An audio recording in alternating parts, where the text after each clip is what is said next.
चीजें प्रमोट कर रहे हैं। एक तरफ लोगों को क्या है ना बता रहे हैं कि भाई तुम खाओ क्यों मर जाओ, हमसे कोई मतलब नहीं है, लेकिन सर दूसरी तरफ हम लोग क्या करते हैं समझिए, हम लोग ऐसे लोगों को इकट्ठा करते हैं, लोगों को बीमारी के बारे में बता रहे हैं। हम पानी नहीं बेच रहे, फिर भी बता रहे सुबह उठ के चाय पीना बंद कर दो, गैस बनना ठीक हो जाएगी, 2 गिलास गुनगुना पानी पीना शुरू करो। हम लोगों को बता रहे हैं कि जितना कम हो सके उतना कम अंग्रेजी दवाइयाँ खाइए, जरूरत पड़े तो ही खाइए, वरना खाते अंग्रेजी दवाई मत खाइए, आयुर्वेद को लीजिए।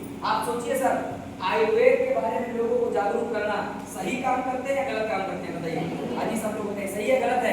सही है ना भाई। आप बताओ, आयुर्वेद हमारे हिंदुस्तान की सबसे बड़ी ताकत आयुर्वेद, लेकिन सर क्या है ना आज हम लोग उसी आयुर्वेद को भूल गए जिस आयुर्वेद को लेकर के कहावत आपने सुनी होगी, आयुर्वेद में वो ताकत थी कि अगर मुर्दे को भी सही समय मिल गया भाई साहब तो मुर्दा भी जिंदा हो जाया करता था। लेकिन दुर्भाग्य हमारे देश का कि भाई साहब हमारा देश 400 साल का ऐसा गुलाम रहा, 400 साल गुलाम रहा हमारा देश, 400 साल के आने से गुलामी किया, अंग्रेजों के गुलाम रहा। सब पहले मुगल गुलाम हमारे देश में राज किए, फिर अंग्रेजों ने राज किया सर।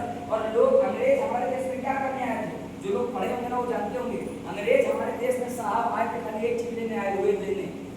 आप जाके देखो विदेशों में लोग खाते क्या हैं, आयुर्वेद खाते हैं, और हमारे दिमाग में हमारे सर में खोपड़ी में डाल के चले गए अंग्रेजी दवा। जब अंग्रेज यहाँ पर राज करने आए ना तो उन्होंने देखा कि पहले के लोग आपने सुना होगा 7-7 फीट 8 फीट के होते थे, लोगों के नाक में चप्पल नहीं बनते थे, लोग टायर में चप्पल हुआ। सुना कि नहीं सुना बताओ? अरे बोलो भाई, सुने नहीं सुने? मतलब क्या था? अरे क्या खाते थे भाई, वही तो खाते थे जो धरती में पैदा है। धरती में क्या पैदा है? सब्जी फल फ्रूट लौंग इलायची धनिया मिर्च मसाला, जो हमारा आयुर्वेद है प्रकृति से पेड़ पौधों से मिल रहा है, सब तो वही खाते थे ना भाई। तो सोचो पहले लोग बीमार क्यों नहीं पड़ते थे, क्योंकि वो शुद्ध खाते थे, मिलावटी नहीं खाते थे, अंग्रेजी दवाइयों का सेवन नहीं करते थे। Pizza cold drink burger momo दारू शराब बीड़ी सब चाय ये हमारे दादा बाबा ने दिया है क्या? हमारे बाबा ने हमें क्या दिया था भाई साहब? दूध दही घी छाछ मट्ठा घी खाने को दिया था, ना कि बोला कि जाके चाय पियो, ना कि बोला जाके सिगरेट पियो, ये सब दिया हुआ अंग्रेजों का है।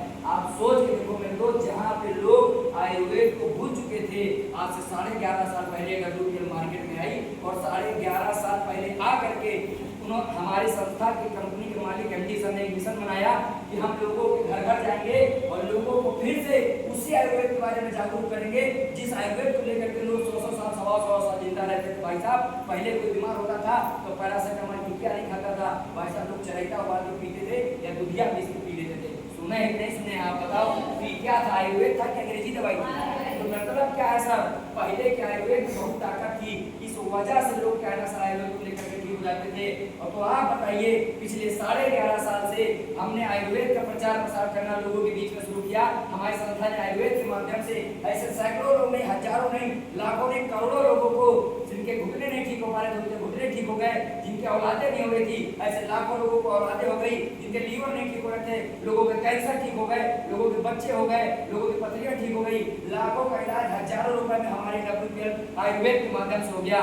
तो एक सवाल आप बताइए, अगर किसी का लाखों रुपए बच रहा है और आयुर्वेद को बता करके भाई साहब किसी को जीवन मिल रहा है और 4 पैसे कमाने का संसाधन मिल रहा है, तो ये बताओ सर हम गलत काम करें या सही काम करें? हाँ जी बताओ, गलत करें या सही करें?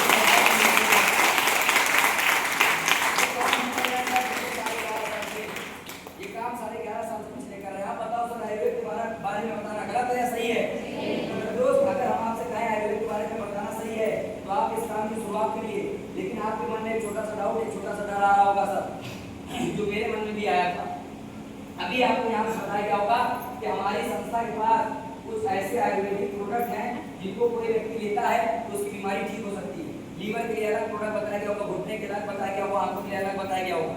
तो आपके मन में एक डाउट आ रहा होगा क्योंकि हम ठहरे हिंदुस्तानी लोग, हम शरीर बाद में देखते हैं, पहले देखते हैं कि अगर हम दवा करेंगे तो गारंटी है या नहीं, फायदा होना चाहिए तब तो हम पैसा देंगे, वरना नहीं देंगे। क्योंकि इंसान आज के समय में पैसा शरीर नहीं देखता है, पहले ये देखता है कि गारंटी है या नहीं। अगर गारंटी लो तब तो हम दवा करेंगे, अन्यथा दवा नहीं करेंगे, क्योंकि ये इंसान के दिमाग में क्या है खोपड़ी में आता है पहले। अच्छा आप बताइए, मैं आपसे पूछता हूँ, क्या इंसानी शरीर की कोई गारंटी होती है? मैं आपसे पूछता हूँ, 4 दिन बाद हमें आप में से कौन जिंदा रहेगा कौन नहीं रहेगा, कोई गारंटी है? कोई गारंटी है? हम कोई पंखा थोड़ी ना खरीद रहे हैं कि मोटर जल जाएगी तो तांबा भर के आपको वापस दे देंगे, फिर से क्या ना गारंटी बदल जाएगा सर। लेकिन मैं आपसे एक ही चीज कहता हूँ, हमारे यहाँ किसी प्रोडक्ट की गारंटी नहीं है सर, लेकिन मैं आपसे एक चीज कहता हूँ सर, बीमारी के सेक्टर में गारंटी नहीं होता, सिर्फ 2 चीज होती है, पहला धैर्य, दूसरा विश्वास। ये चीज याद रखिएगा, इस दुनिया में गारंटी कहीं नहीं होती शरीर के मामले में। क्या कहीं डॉक्टर या किसी क्लिनिक किसी अस्पताल के बाहर ऐसा लिखा है बोर्ड में कि ये गारंटी के साथ 100 में 100 मरीज ठीक कर देंगे? कहीं लिखा है? अरे बोलो लिखा है क्या? लेकिन एक इंसान किससे जाता है? गारंटी के साथ जाता है या विश्वास के साथ जाता है? तो दोस्त उसी तरीके से हमारा प्रोडक्ट गारंटी नहीं देता सर, हम विश्वास देते हैं कि अगर हमारे प्रोडक्ट को 10 लोग खाएंगे तो 8 लोग 100% दौड़ेंगे खा करके, 10 के 10 ठीक हो सकते थे।